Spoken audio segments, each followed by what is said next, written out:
제5장. 들으라 부한 자들아, 너희에게 임할 고생으로 말미암아 울고 통곡하라. 너희 재물은 썩었고 너희 옷은 좀 먹었으며 너희 금과 은은 녹이 슬었으니 이 녹이 너희에게 증거가 되며 불같이 너희 살을 먹으리라. 너희가 말세에 재물을 쌓았도다. 보라, 너희 밭에서 추수한 품꾼에게 주지 아니한 삭시 소리 지르며 그 추수한 자의 우는 소리가 만군의 주의 귀에 들렸느니라. 너희가 땅에서 사치하고 방종하여 사륙의 날에 너희 마음을 살찌게 하였도다. 너희는 의인을 정죄하고 죽였으나 그는 너희에게 대항하지 아니하였느니라. 그러므로 형제들아, 주께서 강림하시기까지 길이 참으라.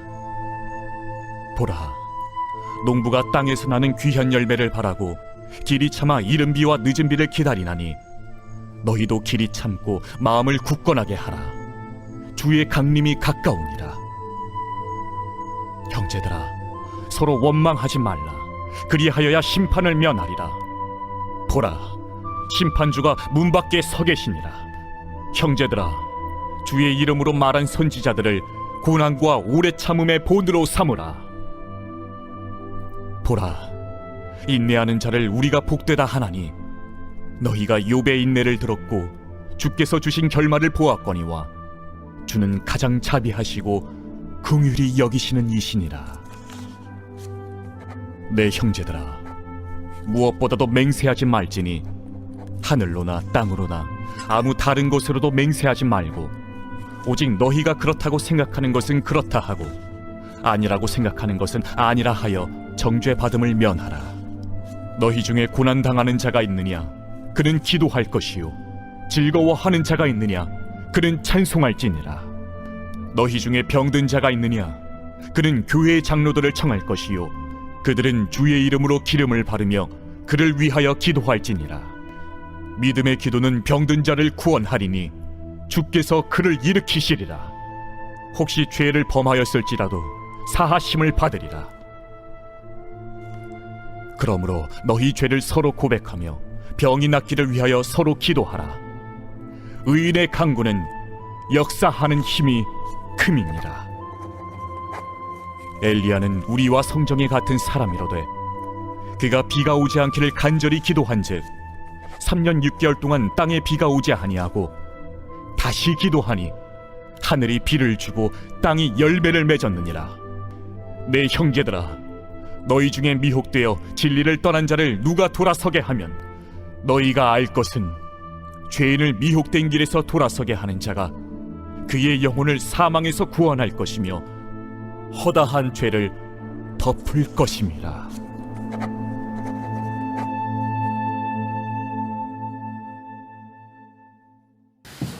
우리가 살아가는 인생을 흔히 사계절에 비유하곤 합니다. 햇살에 그런 따뜻함이 있는 봄날 같은 때도 우리에게 있고 또 무더운 그런 떼약볕 아래 있는 광야 같은 시절도 우리에게는 있습니다. 또 그 어려움 속에서도 또 추수의 계절의 가을과 같은 수확의 기쁨을 누리는 때가 있는가 하면 모든 것이 결핍되고 얼어붙는 것 같은 그런 겨울의 때도 우리에게는 있을 수 있습니다. 그런 사계절의 삶을 살면서 우리의 삶 가운데 이건 참 없었으면 좋겠다 싶은 것이 늘 있기 마련이죠. 고난은 좀 없었으면 좋겠습니다. 슬픈 일은 우리에게 좀 다가오지 않았으면 좋겠습니다. 우리의 마음과 생각을 힘들게 할 만한 그런 위협적인 삶의 이야기들은 더 이상 나와 친밀하지 않았으면 좋겠습니다. 이런 고백이 우리에게 늘 있기 마련입니다. 일반적으로 우리가 다 동의하는 바입니다만 성경은 과연 우리의 삶의 이 고난이나 혹은 함께하고 싶지 않은 슬픔의 문제에 대해서 어떻게 말씀하고 있을까요? 우리가 잘 아는 말씀 가운데 보면 고난이 유익이라는 말씀도 있을 정도입니다. 그러니까 고난을 대하는 우리의 삶의 태도, 또 혹은 우리가 경험하고 싶지 않은 어려운 일들에 대한 성경적인 관점은 우리가 일반적으로 생각하는 그것과 무척이나 다르다라고 말할 수 있습니다. 오늘 본문에도 보면 고난당하는 자의 삶 가운데 무엇을 권면하고 있습니까? 여러분 가운데 고난을 받는 사람이 있습니까? 그런 사람은 무엇 하십시오? 기도하십시오 라고 말합니다. 고난을 대하는 우리의 삶의 가장 적절한 대처법을 기도라고 말씀해 주고 있습니다. 왜 기도라고 말하고 있을까요? 단지 고난을 막 해결해 달라고 하나님 앞에 부르짖고 떼쓰면 하나님이 어떻게든 해결해 주실 것이니 기도하라 라고 말하는 것일까요? 우리는 유대인들이 생각하는 또 다른 차원의 한 단어를 깊이 생각해 보아야 이 문제를 해결할 수가 있습니다. 여러분 복 좋아하시죠? 안 좋아하시나요? 네, 마스크를 쓰고 계셔서 표정이 안 보여서 그런가요? 복을 싫어하는 사람은 없습니다. 다 복을 좋아합니다. 우리나라 사람처럼 복 좋아하는 사람도 없지 않습니까? 중국의 영향을 받아서 더 그렇겠습니다만 복을 참 좋아합니다. 무엇이 복입니까? 복을 좋아하긴 하는데 도대체 뭐가 복일까요? 우리가 생각하는 일반적인 복은 부유해지면 복입니다. 남들보다 주머니가 두둑하고 곳간에 또 창고에 쌓아놓은 것이 많으면 복입니다. 내 자녀가 형통하고 잘 되면 또 그것을 바라보는 우리에겐 복입니다. 또 내가 원하고 생각했던 일들이 예상외로 더 큰 성공을 거두거나 더 많은 업적을 남기면 역시 복입니다. 우리는 복이라는 개념을 생각하면 잘 되고 형통한 삶을 늘 떠올리기 쉽습니다. 그럼 성경도 그것을 전제로 말씀하고 있을까요? 복의 개념에 그게 포함은 됩니다만 유대인들이 또 성경이 우리에게 말씀하고 있는 궁극적인 복의 개념은 아닙니다. 히브리어로 복이라고 하는 것을 쓸 때는 바라크라고 하는 단어를 씁니다. 그런데 이 말을 직역하면 복이라고 번역하기보다는 더 많은 의미로 다르게 번역됩니다. 무릎을 꿇다입니다. 복이라는 단어를 그 단어 그 자체로 번역하면 무릎 꿇다라고 번역을 해야 더 많이 사용되어지는 의미라는 겁니다. 자, 유대인들에게 있어서 무릎을 꿇는 순간은 어떤 때였을까요? 가장 많이 통용되어지는 용례를 두 가지로 요약을 하면 첫 번째는 왕 앞에 나아갈 때입니다. 둘째는 기도할 때입니다. 그러니까 복이라고 하는 것은 왕이신 하나님 앞에 무릎을 꿇을 때, 다시 말해서 왕의 부름에 우리가 나아가서 그 왕 앞에 설 때가 복된 때라고 말하고 있는 겁니다. 이스라엘의 영원하신 왕은 하나님이십니다. 그런 점에서 그들에게 있어서 복의 개념은 내가 원하는 무언가 좋은 것이 내게 주어질 때 복이 아니라 하나님을 가까이 대면하여 나아갈 기회가 주어짐이 복이요, 그 하나님 앞에 머물러 그 말씀과 그 음성을 들을 때가 복이요, 우리가 원하는 것과는 달라도 하나님께서 우리에게 뜻하신 바가 명확하게 드러나는 때가 복의 때라는 것입니다. 왜 예수 믿는 사람을 복받았다고 표현합니까? 예수 그리스도를 통해서 죄의 문제를 해결받고 하나님께로 나아갈 길이 열리게 되었습니다. 얼마든지 누구든지 믿음만 있으면 주님 앞에 주님을 통해서 하나님 앞에 설 수 있는 그 십자가를 통한 구원의 길이 우리에게 열려 있으니 예수를 믿음이 우리에겐 곧 복인 것입니다. 아멘이십니까? 여러분, 우리의 삶에 그 복된 삶에 대한 정의가 있을 때 고난을 마주하는 우리의 삶의 태도도 달라질 수 있습니다. 고난 중에 우리가 힘으로 감당할 수 없는 삶의 문제 앞에 우리는 어떤 삶을 선택할까요? 하나님 가까이의 삶을 선택하게 됩니다.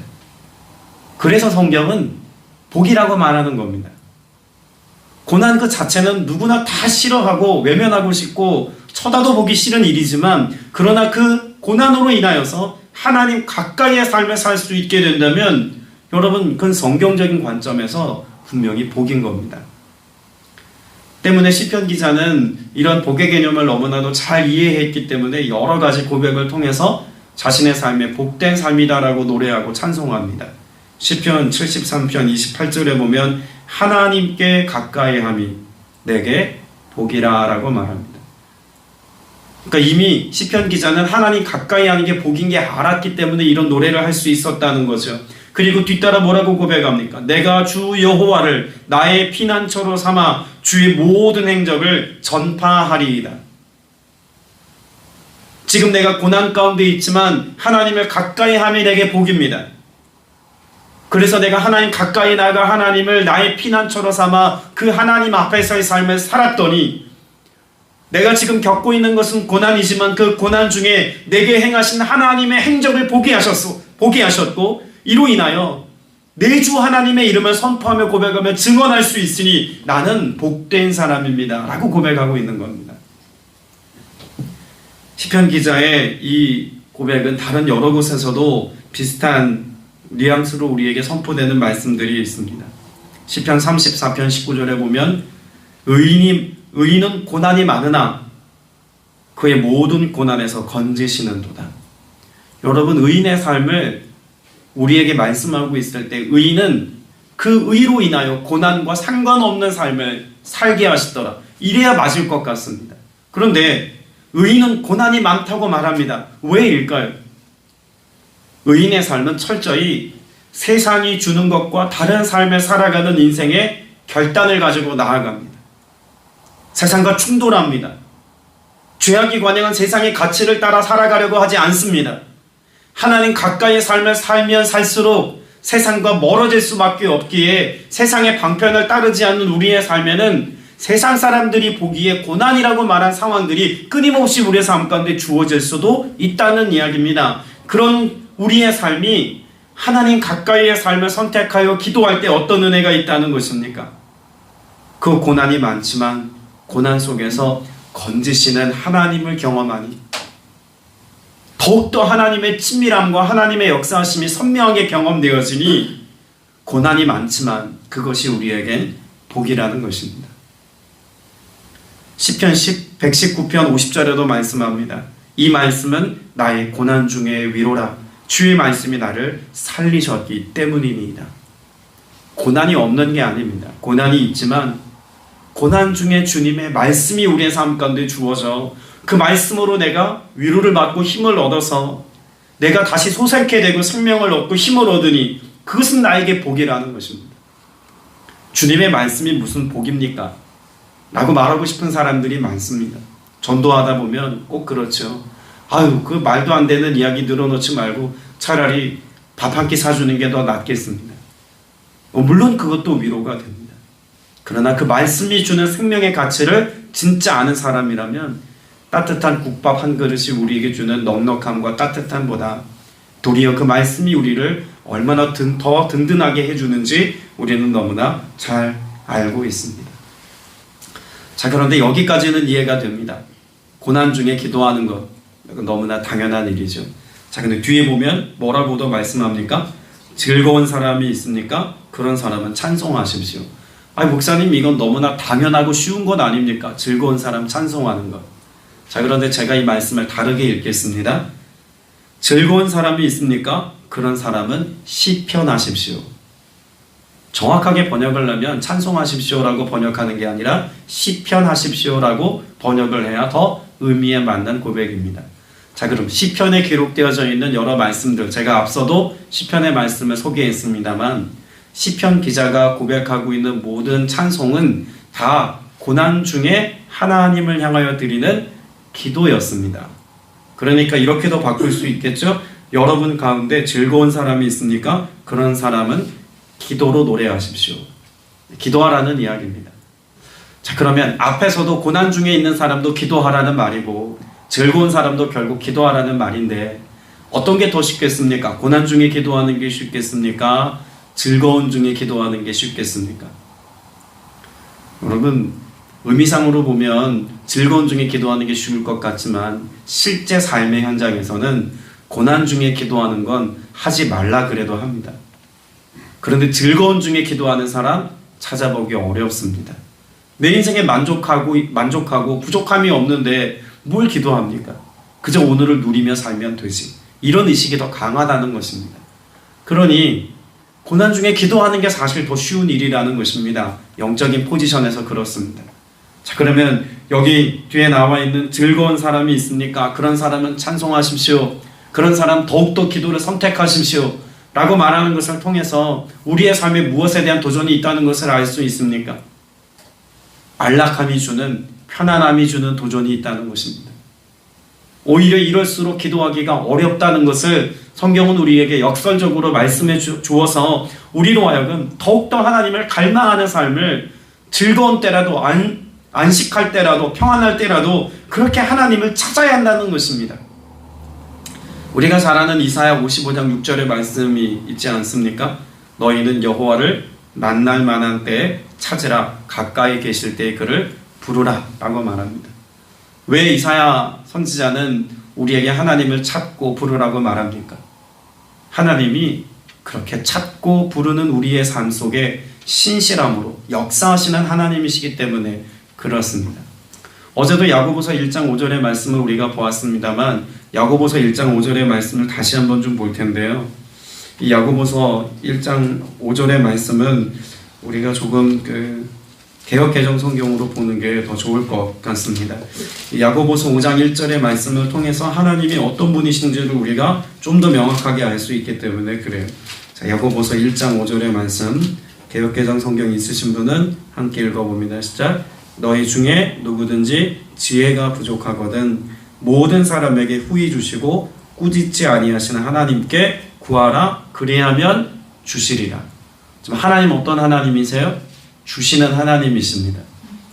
네, 하나님이 주신대요. 우리에게 주기를 원하시는데 어떻게 주시겠다고 말씀합니까? 모든 사람에게 어떻게 주시고 후히 주시고. 자, 그러면 이 단어의 의미를 우리가 좀 이해해야 합니다. 후히 주시는 것, 어떻게 주시는 게 후하게 주시는 걸까요? 하나님, 나 10개 필요합니다. 하나님 앞에 간절히 구했어요. 후하신 하나님께서 야, 10개 필요하구나. 내가 100개 줄게. 그러면 후하신 하나님처럼 느껴집니다. 근데 여기서 말하는 후하게 주신다라고 하는 표현이 정말 그런 표현일까요? 우리의 그런 이해력으로만 보자면 그게 맞을 것 같아요. 그런데 성경에 말씀하고 있는 후하게 주신다는 건 그런 의미를 우리에게 말씀하고 있는 게 아닙니다. 하나님께 내 첫째 자녀가 잘 되기를 구했더니 둘째, 셋째까지 형통하게 하더라. 이게 하나님의 후하심이 아닌 거예요. 여기 후하다라고 하는 말은 이런 의미가 있습니다. 마음에 잘 새겨서 들으시기를 바랍니다. 후하다라고 하는 말은 마치 그 일만 있는 것처럼 전심으로 내게 일하시다라는 뜻입니다. 그러니까 하나님이 후하게 내게 주시겠다는 것은 하나님이 나에게 주시기 위해서 세상의 모든 사람 다 제껴놓고 나 혼자 있는 것처럼 나를 위해서 일하시는 것이 하나님이 하시는 일의 전부인 것처럼 그렇게 일하여 주시겠다는 일입니다. 이게 후하다라고 하는 말에 번역된 말의 원래 의미입니다. 하나님이 기도할 때 어떻게 일하시겠다는 거예요. 마치 세상에 나 혼자 있는 것처럼 나를 위해서 신실하게 온전하게 역사하셔서 내 삶에 은혜를 베푸시겠다는 말씀인 겁니다. 뭐 하기만 하면요. 우리가 앞서 이사야 말씀을 본 것처럼 여호와를 만날 만한 때에 찾으면 그가 계실 때에 우리가 그 계심을 믿고 부르짖으면 하나님 그렇게 우리의 삶에 마치 나 혼자 있는 것처럼 나만을 위해서 일하시는 하나님이신 것처럼 그렇게 일하시고 역사하시겠다고 말씀합니다. 그런데 뭐 하지 않습니까? 내가 안락한 삶을 살아갈 때 그런 하나님께 부르짖고 기도하는 삶을 선택하지 않는 것이 우리의 본성이라는 것입니다. 본성을 거스르는 기도를 우리가 해야 한다는 거예요. 앞에서 고난당할 때 기도하는 것은 당연하지만 즐겁고 행복한 일이 있을 때 기도하는 것은 본성을 거스르는 기도입니다. 그러니 여러분의 삶에 오늘 즐거운 일이 있어도 기도하는 일에 있어서 전심을 다할 수 있는 은혜가 있기를 축복합니다. 자, 세 번째 부류의 사람을 또 이야기합니다. 여러분 가운데 병든 사람이 있습니까? 그런 사람은 뭐 하라고 말합니까? 뭐 하라 그러죠? 14절에 교회 장로를 부르십시오 라고 말합니다. 앞에서는 기도하라, 또 시편하라, 이것도 역시 고난 중에 기도하라는 의미였다면 장로를 부르라 라고 하는 말도 결국은 뭐 하라는 말입니까? 기도하라는 이야기입니다. 그런데 여기에 보면 기름을 바르고 그를 위하여 기도하여 주십시오 라고 이야기를 하죠. 그러니까 여기 지금 병든 사람이라고 하는 이 사람의 컨디션은 기도할 수 없는 중에 있는 어떤 사람을 지칭합니다. 그럴 때는 뭐가 필요하다는 이야기일까요? 누군가 기도하는 조력자가 필요하다는 이야기입니다. 그래서 그 기도에 관하여 말하면서 16절에 보면 이렇게 말하죠. 그러므로 여러분은 서로 죄를 고백하고 서로 위하여 기도하십시오라고 말합니다. 자, 여러분 서로 기도합시다 라고 말할 때 이거는 어떤 의미로 여러분 생각합니까? 서로 기도합시다. 우리가 누군가를 위하여 기도할 때 교회에서 주일날 오랜만에 성도를 만났습니다. 아우 집사님 너무 반갑습니다. 요즘 어떻게 지내세요? 아유 요즘 이런 게 참 힘든 문제가 있습니다.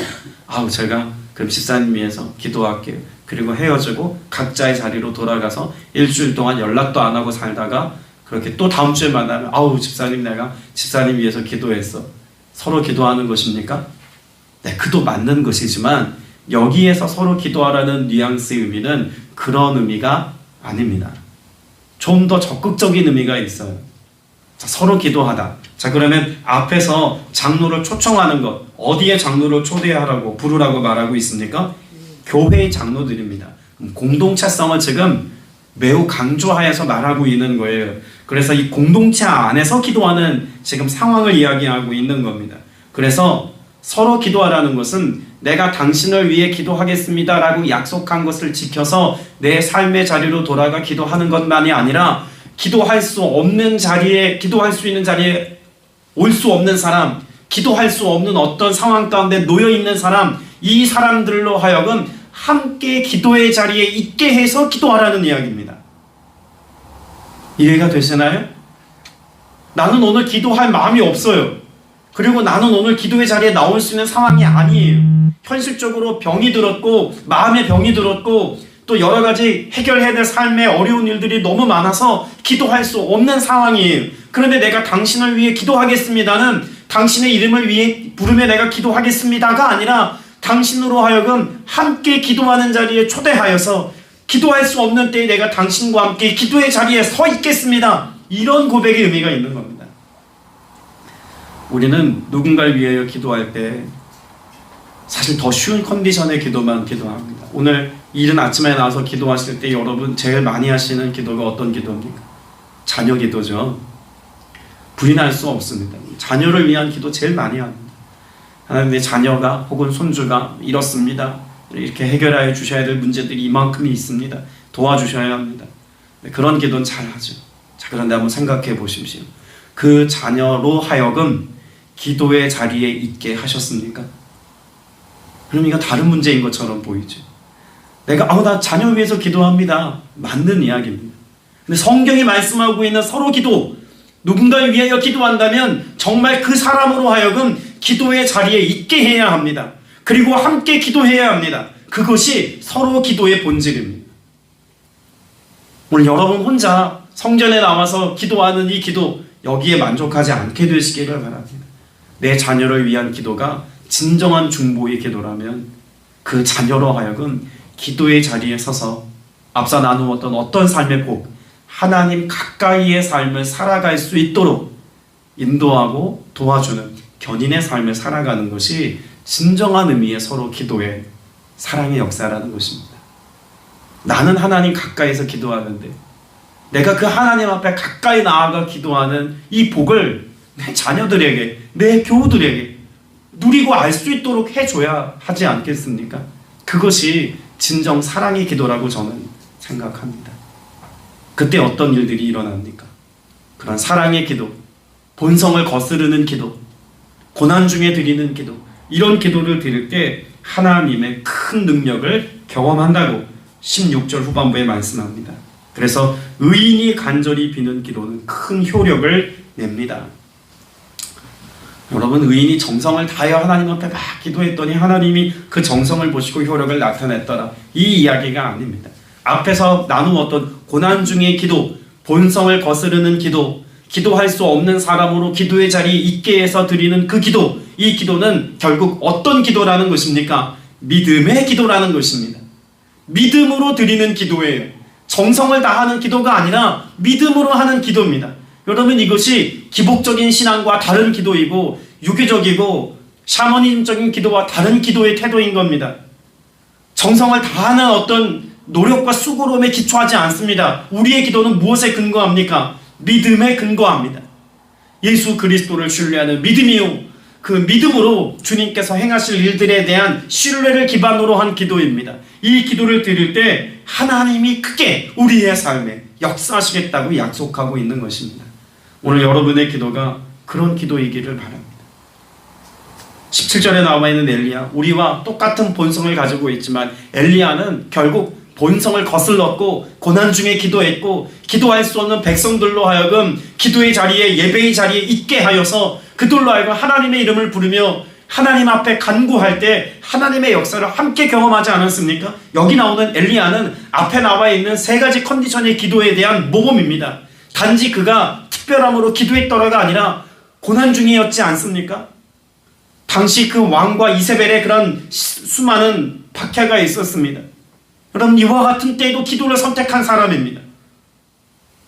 그는 하나님의 역사하심 속에 분명히 그렇게 되어질 것을 하나님이 약속하셨지만 믿기 어려운 사실에 대한 도전을 가지고 하나님 앞에 기도한 사람입니다. 온 백성들 바알을 숭배하는 것에 마음 뺏겼던 그 이스라엘 백성들로 하여금 함께 기도의 자리에 있게 하여서 기도한 사람입니다. 그렇기 때문에 엘리야가 오늘 여기 갑자기 등장한 것입니다. 여러분, 이 엘리야의 기도, 이 기도를 통해서 하나님이 어떤 은혜를 베푸십니까? 기도할 때 하나님 비를 멈추어 그들로 하여금 고난 중에 하나님을 기억하게도 하시고 18절에 다시 기도하였더니 하나님이 그 기도에 하나님의 뜻을 펼쳐서 땅의 비를 내리기도 하시고 열매 맺게도 하시더라는 것입니다. 오늘 여러분의 기도가 그런 기도가 되어서 하나님의 뜻이 성취되는, 그래서 하나님의 일하심을 맛보고 경험하는 그런 기도여서 늘 주님께서 원하시는 의의 길로 나아가는 저와 여러분 다 되시기를 주님의 이름으로 축복합니다. 기도드리겠습니다. 은혜가 풍성하신 아버지 하나님, 오늘 주님의 거룩한 성전에 모여 함께 기도하고 또 기도하고 또 기도하게 하시니 참으로 감사드립니다. 고난 중에도 기도하게 하시고 우리의 본성을 거스르는 기도의 자리를 선택하게 하시고 사랑하는 일과 더불어 기도하는 삶을 살게 하셔서 주님이 기도 중에 역사하시는 하나님의 큰 권능을 오늘도 경험하게 하여 주시옵시며, 그렇게 하나님 가까이 삶을 살아갈 때 나를 가까이 하시는 하나님으로 인하여 복된 삶을 사노라고 고백하며 살아가는 믿음의 성도들 다 되게 하여 주옵소서. 주께서 오늘은 그 큰 권능과 능하신 하나님의 역사하심을 기도하는 무리들로 경험하게 하시고 맛보게 하실 것을 믿사오니 성령의 역사하심과 근지하심 속에 오늘 깊은 기도를 드리는 믿음의 성도들 다 되게 하여 주옵소서. 우리의 간구에 응답하심을 믿사옵고 살아계신 우리 구주 예수 그리스도의 이름으로 간절히 기도드렸사옵나이다. 아멘.